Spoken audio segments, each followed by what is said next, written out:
ஆண்டவர் உங்களோடு இருப்பாராக. உம் ஆன்மாவோடும் இருப்பாராக. யோவான் எழுதிய தூய நற்செய்தியிலிருந்து வாசகம். ஆண்டவரே, மாட்சி உமக்கே.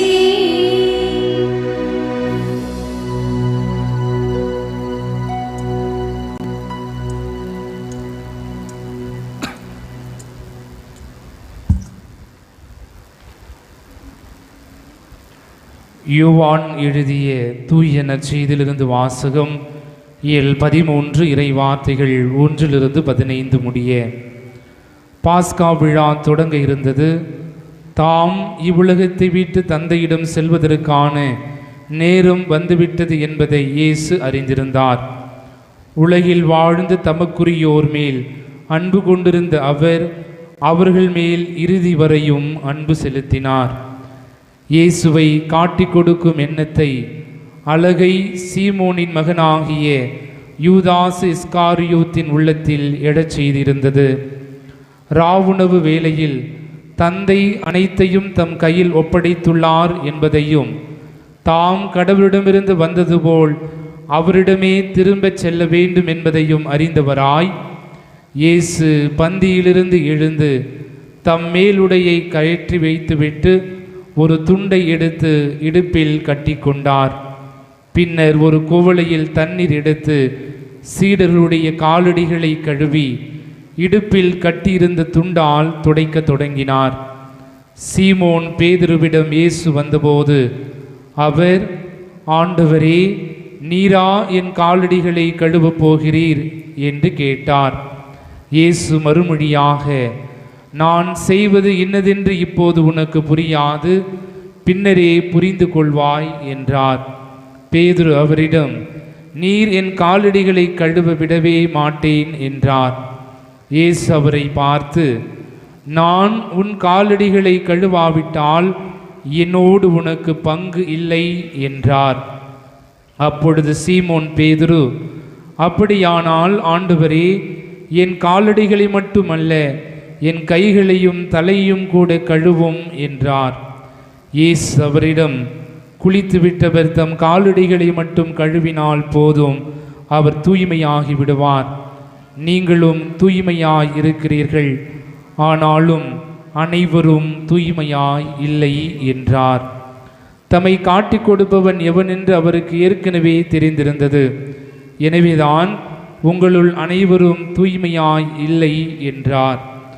அவளுடைய காலடிகளை கழுவிய பின் இயேசு தம் மேலுடையை அணிந்து கொண்டு மீண்டும் பந்தியில் அமர்ந்து அவர்களிடம் கூறியது, நான் உங்களுக்கு செய்தது என்னவென்று உங்களுக்கு புரிந்ததா? நீங்கள் என்னை போதகர் என்றும் ஆண்டவர் என்றும் அழைக்கிறீர்கள். நீங்கள் அவ்வாறு கூப்பிடுவது முறையே. நான் போதகர்தான், ஆண்டவர்தான். ஆகவே ஆண்டவரும் போதகருமாகிய நான் உங்கள் காலடிகளை கழுவினேன் என்றால், நீங்களும் ஒருவர் மற்றவருடைய காலடிகளை கழுவ கடமைப்பட்டிருக்கிறீர்கள். நான் செய்தது போல நீங்களும் செய்யுமாறு நான் உங்களுக்கு முன்மாதிரி காட்டினேன் என்றார். ஆண்டவரின் அருள்வாக்கு. கிறிஸ்துவே, உமக்கு புகழ்.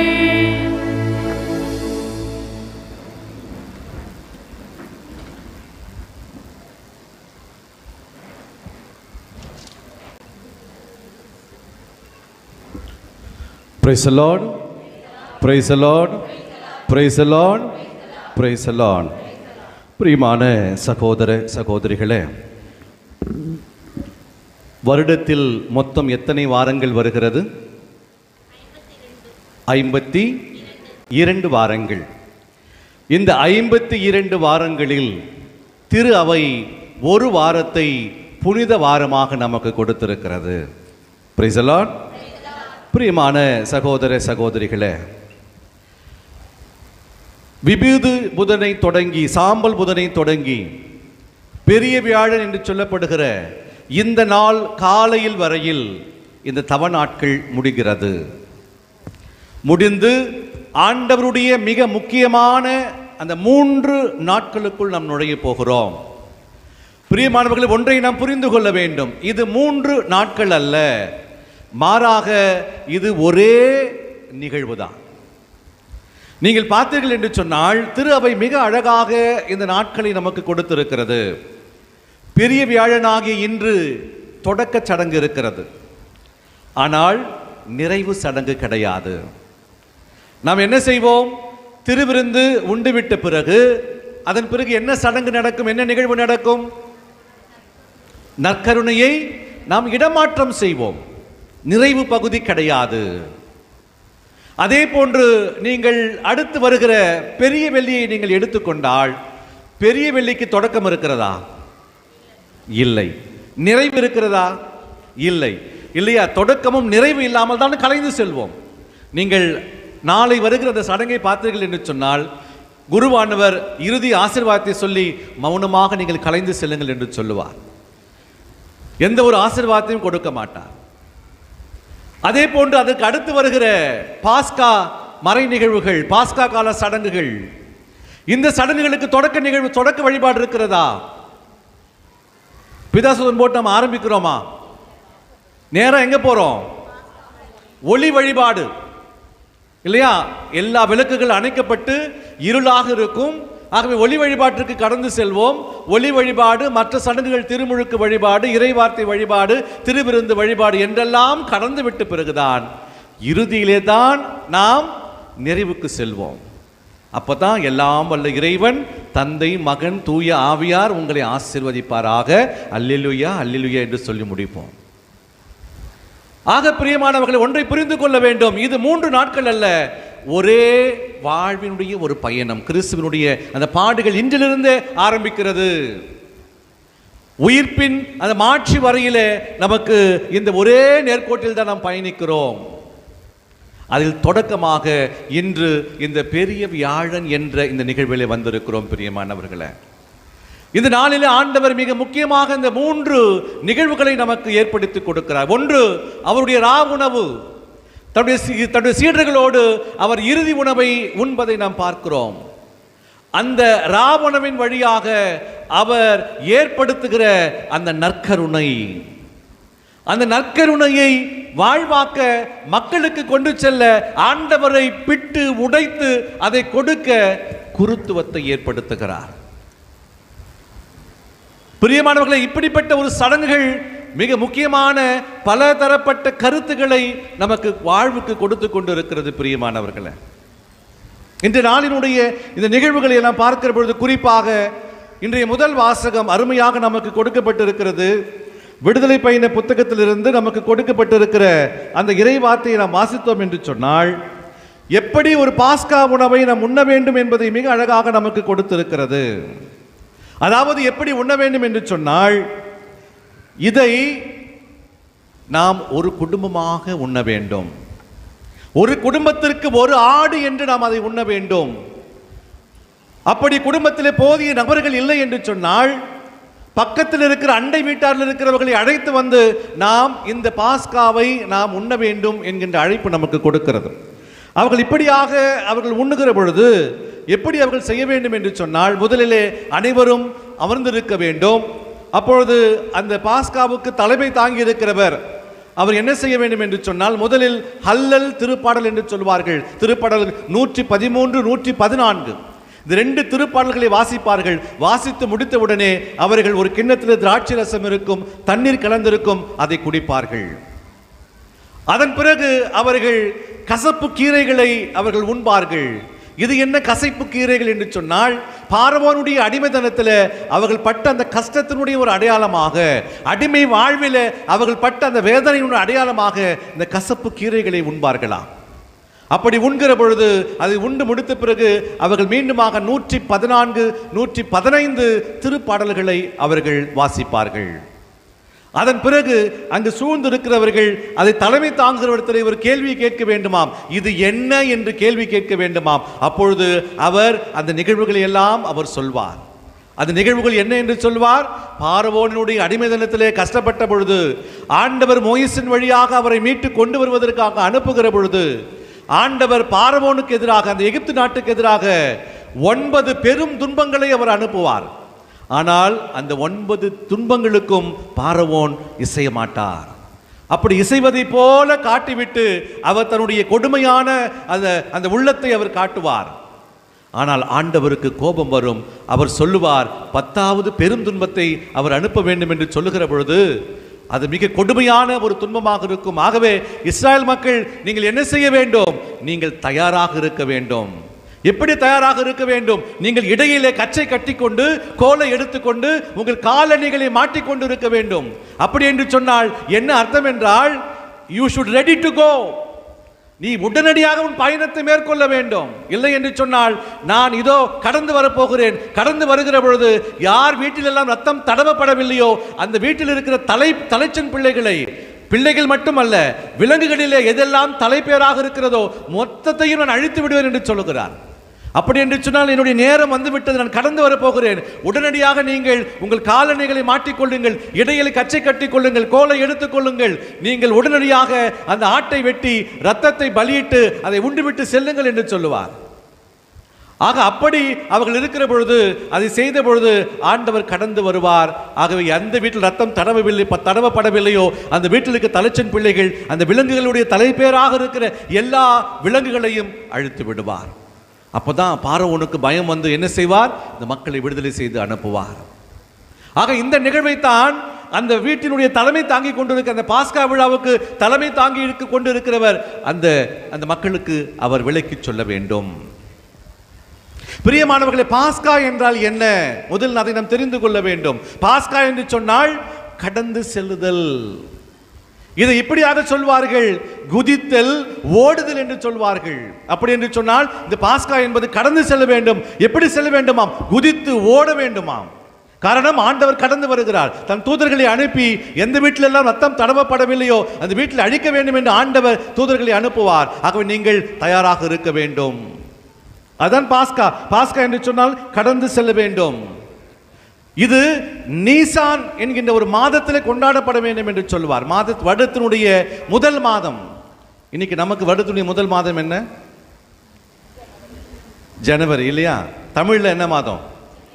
தை மாதம் இல்லையா? தமிழ்ல தை தானே? சித்திரை வரும்.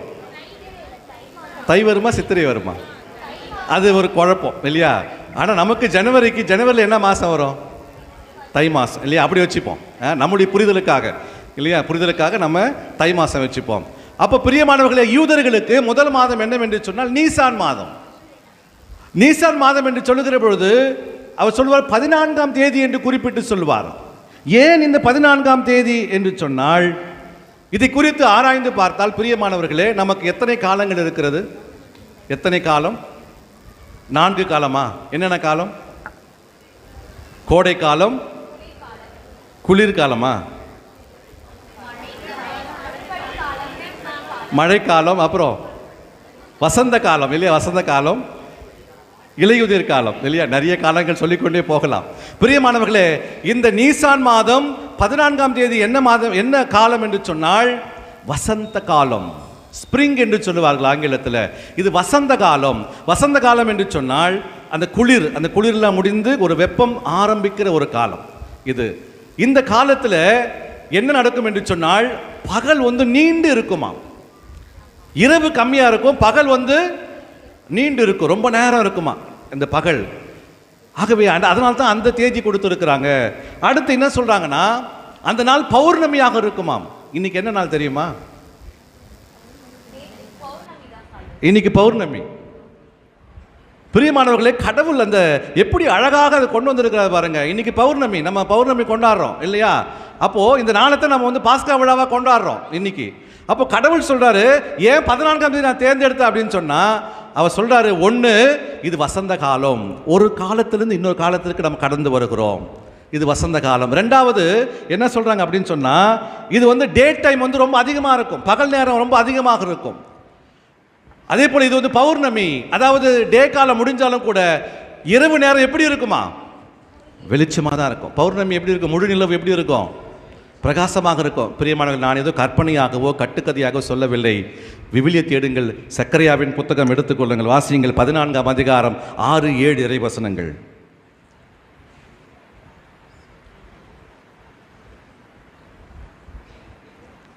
சக்கரையா 14:6-7. அந்நாளில் வெப்பமோ குளிரோ உறைபனியோ இராது. சொன்ன இல்லையா, ஸ்ப்ரிங், அதாவது குளிர்காலம் ஆரம்பிச்சு வெயில் காலம் ஆரம்பிக்குது. அதனால ரொம்ப வெக்கையா இருக்காது, ரொம்ப குளிராகவும் இருக்காது. எப்படி இருக்கும்? ஒரு கதகதப்பா இருக்கும் இல்லையா? கதகதப்பா இருக்கும். வாசிங்க அடுத்து. அது ஒரே பகலாயிருக்கும். சொன்ன இல்லையா, டே டைம் ரொம்ப பெருசா இருக்கும், நீண்டு இருக்கும். வாசிங்க. அதன் வரவை ஆண்டவர் மட்டுமே அறிவார். பகலுக்கு பின் இரவு வராது. மாலை வேளையிலும் ஒளி படரும். பௌர்ணமி இல்லையா, மாலை நேரத்திலும் ஒளி இருக்கும், இருட்டு இருக்காது. அமாவாசைனா எப்படி இருக்கும்? என்ன மாதிரி இருக்கும் இல்லையா? அமாவாசை எப்படி இருக்கும்? என்ன மாதிரி இருக்கும். ஆனா பௌர்ணமி எப்படி இருக்கும்? உங்களை மாதிரி இருக்கும் இல்லையா? பளிச்சுன்னு அந்த இரவே தெரியாது. ஆக அப்படியாக ஒரு இரவு, அப்படியாக ஒரு பகலை ஆண்டவர் இந்த நாளிலே கொடுத்திருக்கிறார். எப்படி பாருங்க இல்லையா? நமக்கு போன வருஷம் மாண்டி தேர்ஸ்டே எப்போ கொண்டாடினோம்? அது ஏப்ரல் மாதம் இல்லையா? இந்த வாட்டி நம்ம எப்போ கொண்டாடுறோம்? ஏப்ரல் தொடக்கத்தில் நம்ம கொண்டாடுறோம். அது அந்த ஒரு நடுவில் வந்துச்சு. ஆனால் இந்த வாட்டி நம்ம சீக்கிரமாக கொண்டாடுறோம். அதனால நாளுக்கு நாள் வேறுபடுகிறது. ஆனால் அதுவும் எப்படி ஆண்டவர் சொன்ன நாள் பிரகாரம் தான் நடக்கிறது, நேரம் பிரகாரம் தான் நடக்கிறது. ஆக இப்படியாகத்தான் கடவுள் இந்த பாஸ்கா விழாவை நமக்கு கொடுத்து அதை அவர் நமக்கு வழிநடத்தி கொண்டிருக்கிறார். அது மட்டுமல்ல, இது ஒரு புளிப்பற்ற அப்ப திருவிழா இல்லையா? இதை ஆங்கிலத்தில் அன்லெவன் பிரெட் என்று சொல்வார்கள், அன்ஃபர்மெண்டட் பிரெட் என்று சொல்வார்கள். புளிப்பற்ற அப்பம். ஏன் புளிப்பற்ற அப்பம்? இன்னைக்கு நாம நற்கரணை வாங்குறோம் இல்லையா, நாவல, அதனுடைய புளிப்புத்தன்மை ஏதாவது தெரியுமா உங்களுக்கு? இல்லை, புளிப்பு தெரியாது. பிரியமானவர்களே, ஆண்டவர் சொல்றாரு, ஏன்னா நீ சீக்கிரமா கிளம்பணும், புளிக்க வைக்கணும் அப்படின்னு சொன்னா ஒரு நைட்டு தேவைப்படும். மாவு, நீங்க அரிசி மாவு அரைக்கிறீங்க இல்லையா, அரிசி மாவு அரைச்சு உடனே தோசை சுடுவீங்களா? தோசை இட்லி சுட முடியுமா? முடியாது. இட்லியும் வராது, தோசையும் வராது. வந்தா கூட ஒரு டேஸ்டே இருக்காது இல்லையா? ஆனா மாவை புளிக்க வைக்கணும், என்ன செய்யும்? ஒரு நைட்டு இல்லைன்னா ஒரு டே ஃபுல்லாவே நம்ம வைக்கணும் இல்லையா? வச்சாதான் அந்த மாவு புளிக்கும், தோசையோ இட்லியோ சாப்பிட்றதுக்கு நல்லா இருக்கும். அந்த ஆண்டவர் சொல்றாரு, நீ புளிக்க வைக்காத, புளிக்க வைக்காம சீக்கிரம் ரெடி பண்ணி சாப்பிட்டு நீ கிளம்பு அப்படின்றார். ஏன்? நான் கடந்து வர போறேன்.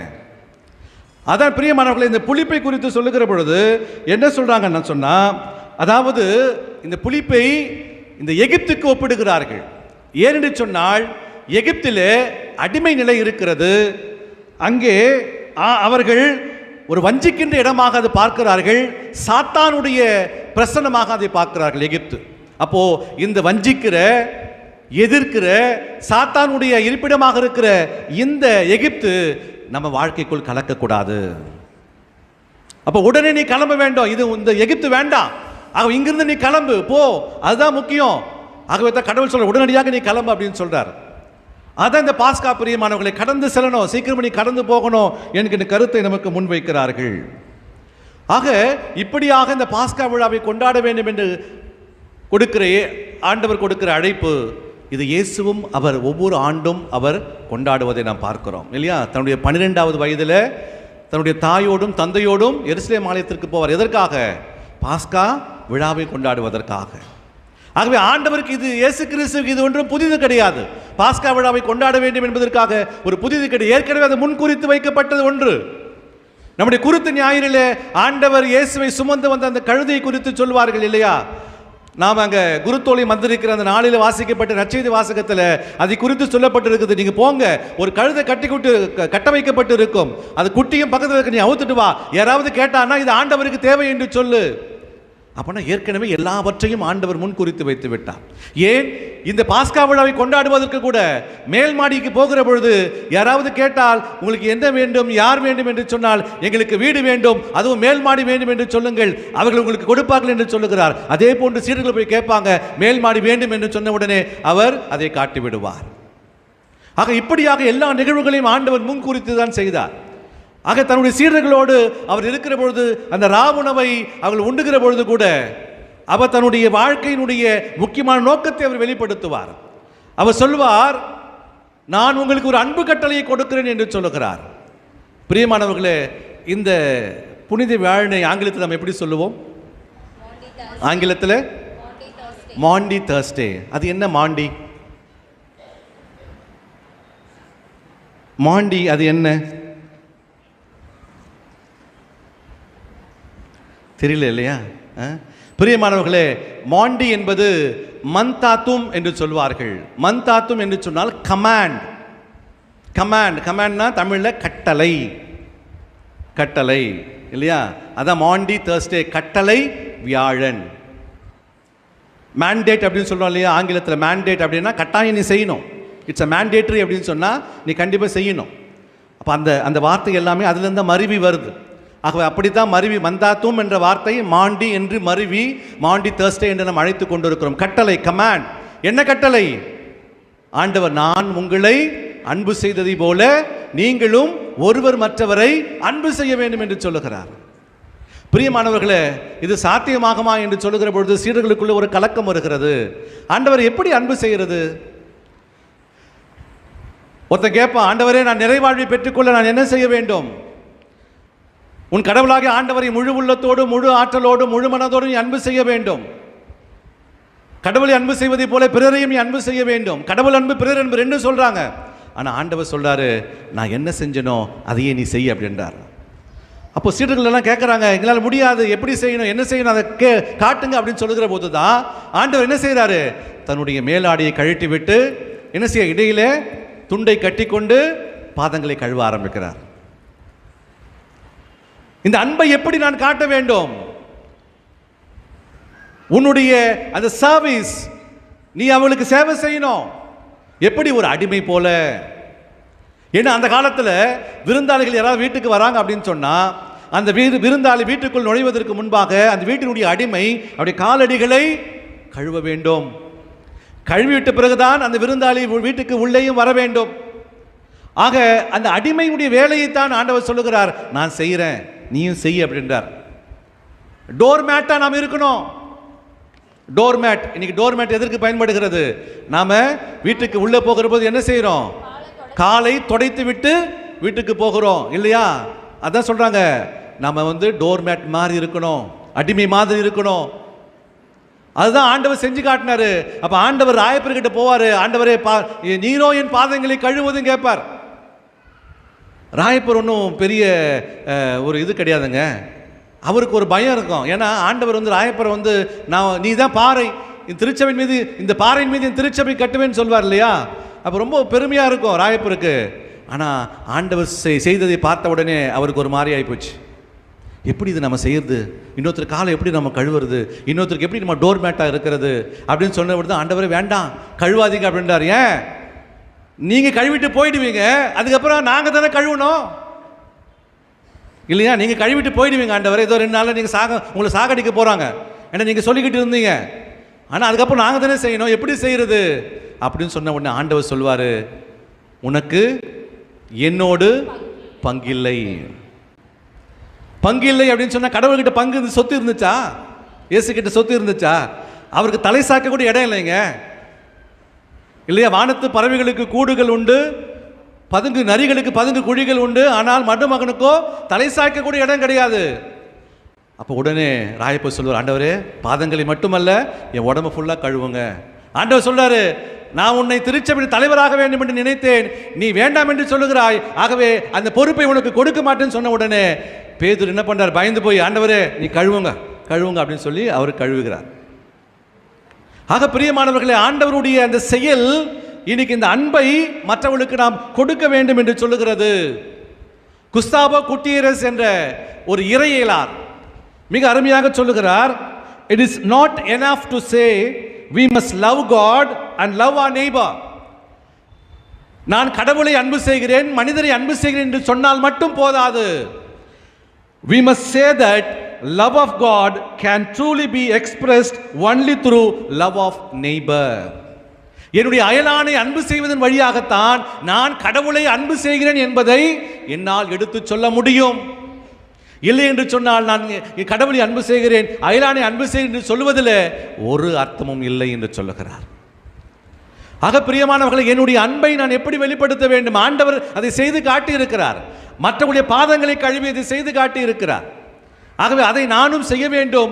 மற்றவர்களை அன்பு செய்ய வேண்டும். அது எதிரியாக இருக்கலாம், உன்னை நீ அழிந்து போக வேண்டும் நினைக்கிறவர்களாக கூட இருக்கலாம். ஆனால் அப்படிப்பட்டவர்களை நான் அன்பு செய்வேன். அதான் கடவுள் செஞ்சார். சிலுவையில் அறையப்பட்ட போது கூட தந்தையை இவள் செய்வது என்னதென்று அறியாமல் செய்கிறார்கள், இவர்களை மன்னியும் என்று சொல்லுகிறார். அதான் இயேசு கிறிஸ்து நமக்கு கொடுத்திருக்கிற அன்பு கட்டளை. பிரியமானவர்களே, அந்த அன்பு கட்டளையை நாம் வாழ்வாக்க வேண்டும். அந்த அன்பு கட்டளையை வாழ்வாக்கத்தான் இன்னைக்கு ஆண்டவர் குருத்துவத்தை ஏற்படுத்தி இருக்கிறார். குருத்துவம் மேன்மையானது, குருத்துவம் அதிசயமானது, ஆச்சரியமானது, ஆசீர்வாதமானது. கடவுள் இன்னைக்கு இந்த குருத்துவத்தை கொடுத்திருக்கிறார். எத்தனை பேர்கள் நீங்கள் பங்கு குருவானவருக்கு தொலைபேசியிலோ அல்லது ஒரு மெசேஜிலோ ஃபாதர் ஹாப்பி ஃபீஸ்ட் அப்படின்னு எத்தனை பேர் சொல்லியிருக்கிறீங்க? இன்னைக்கு எங்களுடைய நாள், குருக்களுடைய நாள். இன்னைக்கு யாரெல்லாம் நீங்கள் விஷ் பண்ணுகிறீங்க? அப்படின்னா நாங்களாம் உங்கள் பிள்ளைங்க கிடையாது, அப்படி தானே?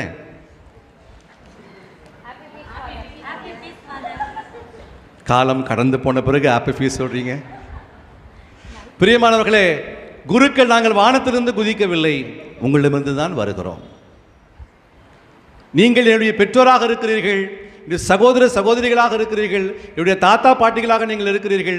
நாங்கள் வேற்று உலகத்தில் இருந்தோ நாங்கள் வேறு வாசிகளோ அல்ல, மாறாக உங்களிடமிருந்து வந்தவர்கள் தான் நாங்கள். இன்னைக்கு இந்த குருத்துவத்தை நான் எப்படியாக பார்க்கிறேன்? பல பேருக்கு பலதரப்பட்ட கருத்துக்கள் இருக்கலாம். ஆனால் குருவானவர்கள் இன்று உங்கள் ஒவ்வொருடைய வாழ்க்கையிலும் எல்லா நிலைகளிலும் இருக்கிறார்கள். திருமுழுக்கு பெறுகிற பொழுது குருவானவர்கள் வேண்டும். உங்கள் பிள்ளைகளுக்கு நீங்கள் திருமுழுக்கு கொடுக்கிற பொழுது குருவானவர்கள் இல்லை சொன்னால் நீங்கள் திருமுழுக்கு கொடுக்க முடியாது. அதே போன்று நீங்கள் பிள்ளைகளுக்கு ஒப்புரவு அருட்சாதனம் வழங்க வேண்டும் என்று சொன்னால் குருக்கள் வேண்டும். உங்கள் பிள்ளைகளுக்கு புதுநன்மை நற்கருணை வழங்க வேண்டும் என்று சொன்னால் குருக்கள் வேண்டும். உறுதி பூசல் கொடுக்க வேண்டும் என்று சொன்னால் குருக்கள் வேண்டும். திருமணம் என்றால் குருக்கள் வேண்டும். இப்படியாக உங்கள் வாழ்வினுடைய எல்லா நிலைகளிலும் குருக்களுடைய பங்களிப்பு இன்னைக்கு அதிகமாக இருக்கிறது. ஆகவே உங்களையும் குருக்களையும் பிரித்து பார்க்க முடியாது. காரணம், நீங்களும் குருத்துவத்தில் பங்கெடுக்கிறீர்கள். பொது குருத்துவம் அது உங்களுக்காக கொடுக்கப்பட்டிருக்கிற மிகப்பெரிய ஒரு பணி. இன்னைக்கு நாங்கள் பணி குருத்துவத்தில் இருக்கிறோம், நீங்கள் பொது குருத்துவத்தில் இருக்கிறீர்கள். நீங்களும் திருமுழுக்கு கொடுக்கலாம், அது தெரியும் இல்லையா? நீங்களும் ஞானஸ்தானம் கொடுக்கலாம், நாங்கள் மட்டும் கிடையாது. ஆனால் ஒரு சில காரியங்களை நீங்கள் செய்ய முடியாது. ஒப்புரவு அருட்சாதனம் நீங்கள் கொடுக்க முடியாது, அது குருக்கள் மட்டும்தான் செய்ய முடியும். ஆக ஒரு சில காரியங்களை திரு அவை இப்படியாக கொடுத்திருக்கிறது. ஆகவே நீங்களும் திருமுழுக்கு கொடுக்கலாம். யாரெல்லாம் இறக்கும் தருவாயில் இருக்கிறார்களோ, நான் ஒரு கிறிஸ்துவனாக வாழ வேண்டும் என்று அவன் நினைக்கிற அந்த தருணத்திலேயே நீங்கள் அங்கே பக்கத்தில் இருக்கிறீர்கள் என்று சொன்னால், ஒரு கத்தோலிக்க கிறிஸ்துவன் இருக்கிறான் என்று சொன்னால், அந்த கத்தோலிக்க கிறிஸ்துவன் மனமாற வேண்டும் என்று ஆசைப்படுகிறவனுக்கு திருமுழுக்கு கொடுக்கலாம். அவன் பயன்படுத்த வேண்டிய வசீகர வார்த்தைகள் இதுதான். அவர் பெயரை சொல்லி தந்தை மகன் தூய ஆவியாரின் பெயரால் நான் உனக்கு திருமுழுக்கு கொடுக்கிறேன் என்று சொன்னால் போதும், அவன் திருமுழுக்கு பெற்றவனாக இருப்பான். ஒன்றே ஒன்று, அவன் ஆசையை வெளிப்படுத்த வேண்டும். அவனுடைய கன்சென்ட் அது மிக மிக முக்கியம்.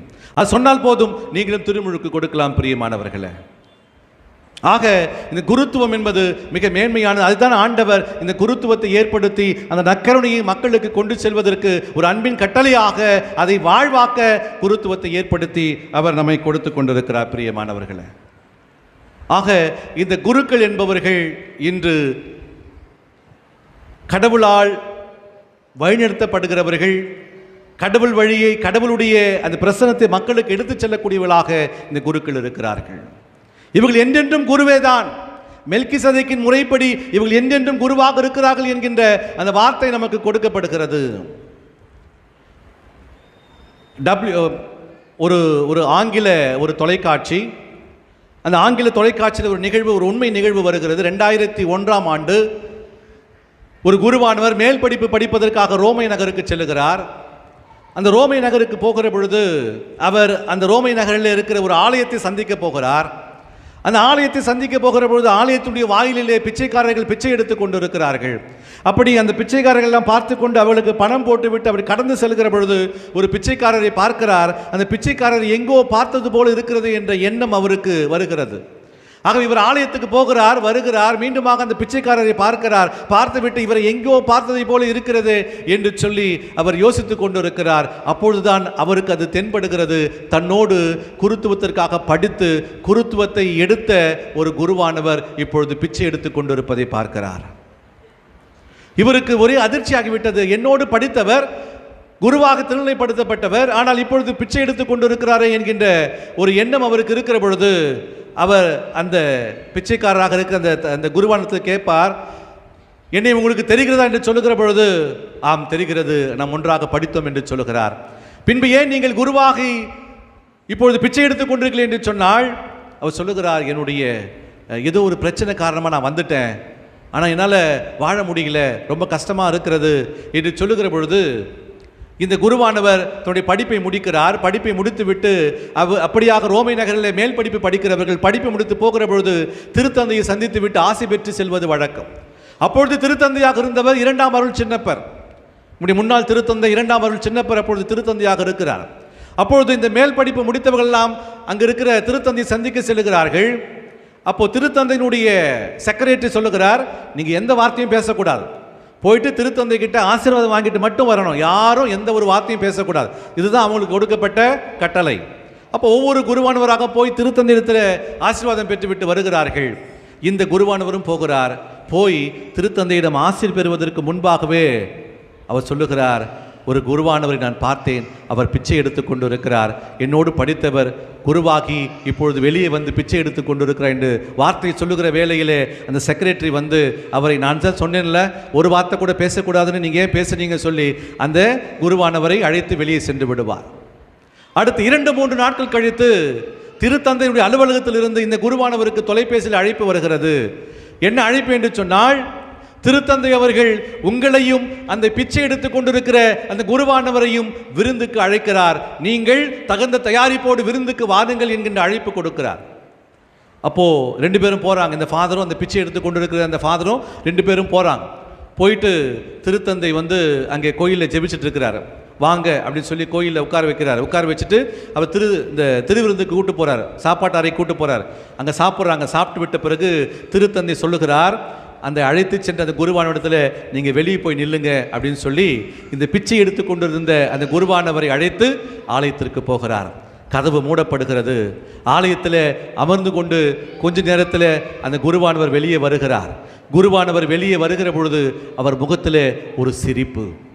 உடனே கேட்கிறார் இந்த குருவானவர், என்ன ஆச்சு, இவ்வளவு ஒரு சிரிந்த முகத்தோடு நீங்கள் வருகிறீர்கள் என்று சொல்லுகிற பொழுது அந்த குருவானவர் சொன்னார், திருத்தந்தை 2ஆம் அருள் சின்னப்பர் நாங்கள் ஆலயத்திற்குள் போன உடனே, ஃபாதர் நான் உங்களிடத்தில் பாவ சங்கீதனம் செய்ய வேண்டும் என்று சொன்னார்.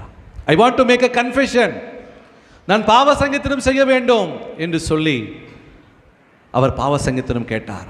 கேட்டவுடனே திருத்தந்தை அவள் சொன்னாராம், எனக்கு கொடுக்கப்பட்ட அதிகாரத்தின் பொருட்டும் எனக்கு இருக்கிற இந்த அதிகாரத்தை வைத்துக்கொண்டும் நான் உங்களை நீங்கள் எங்கு பிச்சை எடுத்தீர்களோ அந்த ஆலயத்திலே உதவி பங்கு தந்தையாக நான் உங்களை நியமிக்கிறேன், நீங்கள் அந்த பங்கிலே பணி செய்யுங்கள் என்று சொன்னாராம். அது தொடர்ந்து அவர் சொல்லுகிறார், நீங்கள் குரு என்றென்றும் நீங்கள் குருவே. பிரியமானவர்களே, ஒரு முறை குருத்துவத்தினுடைய அந்த மேன்மையை நாங்கள் பெற்றுவிட்டால் நாங்கள் வெளியே சென்றாலும் கூட நாங்கள் குருவே. அதுதான் மெல்கிசதேக்கின் முறைப்படி என்றென்றும் குருவே என்று சொல்லப்படுகிறது. ஆக நாங்கள் குருவானவர்களாக இருக்கும். மேலும் எங்களுக்கு கொடுக்கப்பட்ட அடையாளம் அழியாமல் இருக்கலாம், நாங்கள் குருவாகத்தான் இருக்கிறோம். ஆக பிரியமானவர்கள், இந்த குருத்துவம் என்பது அவ்வளவு மேன்மையானது. ஆக இந்த குருத்துவத்தை எதற்காக அவர் ஏற்படுத்தினார்? நற்கருணைக்காக ஏற்படுத்தினார். இந்த நற்கருணை எதற்காக நமக்கு கொடுக்கப்பட்டிருக்கு என்று சொன்னால், பிரியமானவர்களே, நாம் வாழ்வு பெறுவதற்காக. அது மட்டுமல்ல, ஆண்டவர் இயேசு கிறிஸ்து இந்த நற்கருணை எதற்காக ஏற்படுத்தினார் என்று சொன்னால் 5 காரியங்கள் இதை குறித்து நான் சொல்ல போகிறேன். ஏன் நற்கருணை ஆண்டவர் ஏற்படுத்தினார்? நற்கருணை என்பது எப்படிப்பட்டது என்று சொன்னால், இது நமக்கும் இறைவனுக்கும் இருக்கிற ஒரு தொடர்பை ஏற்படுத்துகிறது. வாசியுங்கள், யோவான் நற்செய்தி 6ஆம் அதிகாரம் 56ஆம் வசனம். யோவான் நற்செய்தி 6:56. சதையை உண்டு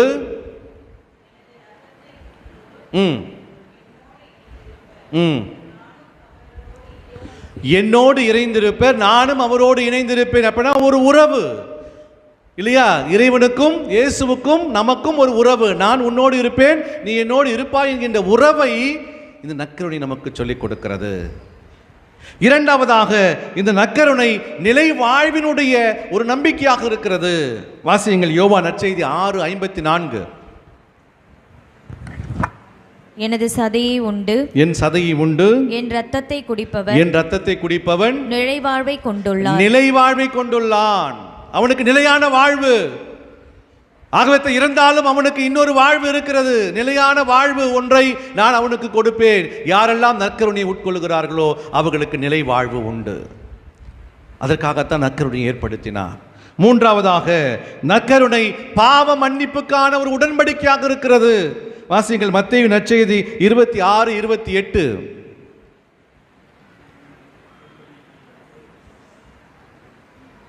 ஏனெனில் இது எனது உடன்படிக்கையின் இரத்தம், பலருடைய பாவ மீட்புக்காக சிந்தப்படும் இரத்தம். இந்த இரத்தம் யாருக்காக சிந்தப்பட்டு இருக்கிறது? நமக்கு பாவ மன்னிப்பு கொடுப்பதற்காக சிந்தப்பட்ட இரத்தம். அதற்காகத்தான் ஆண்டவர் நற்கருணை ஏற்படுத்தினார். அதை பிட்டு அவர் சொல்லுகிற அந்த வார்த்தைகளை பாருங்கள். இது என் உடல், எடுத்து உண்ணுங்கள். இது என் இரத்தம், எடுத்து குடியுங்கள் என்று சொல்லி நற்கருணை ஏற்படுத்துகிறார். It's a gift of Jesus, gratuitous gift of Jesus.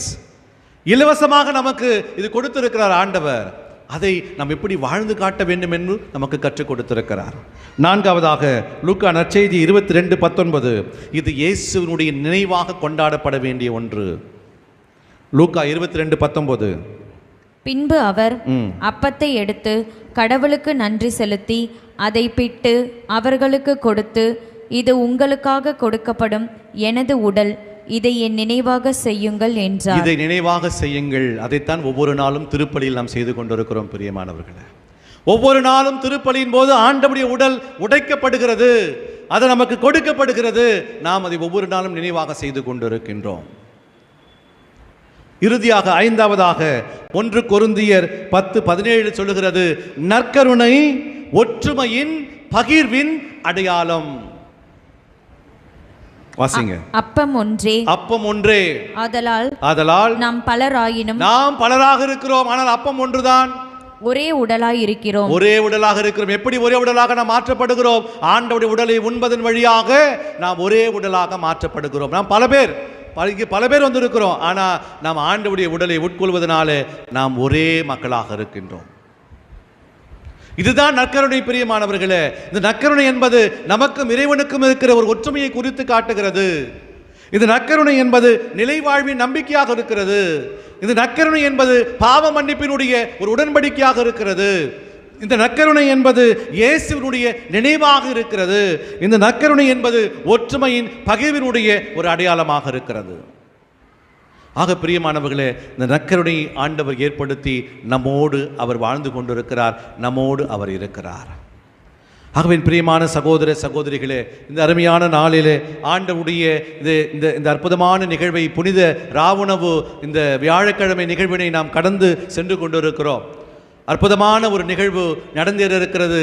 பாதம் கழுவும் சடங்கு, காலடிகளை கழுவும் சடங்கு ஆண்டவர் செய்து காட்டியிருக்கிறார், நம்மையும் செய்ய சொல்லியிருக்கிறார். கடவுளுடைய அன்பு ஒரு பரிசாக இது நமக்கு கொடுக்கப்பட்டிருக்கிறது. எப்படி நல்ல சமாரின் ஊமையிலே பாதிக்கப்பட்டவனுக்கு உதவி செய்ய துடித்த அந்த கரங்களை போல,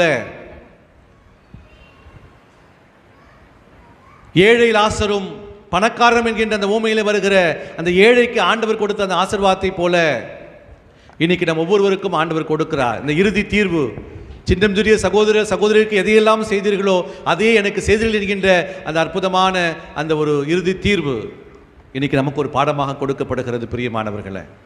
ஆக நாம் ஆண்டவருடைய கட்டளையை கடைபிடித்து ஆண்டவர் வாழ்ந்ததை போல, அவர் செய்ததை போல நாமும் செய்வோம். அதற்கான வரத்தை வேண்டி தொடர்ந்து திருப்பலியில மன்றாடுவோம்.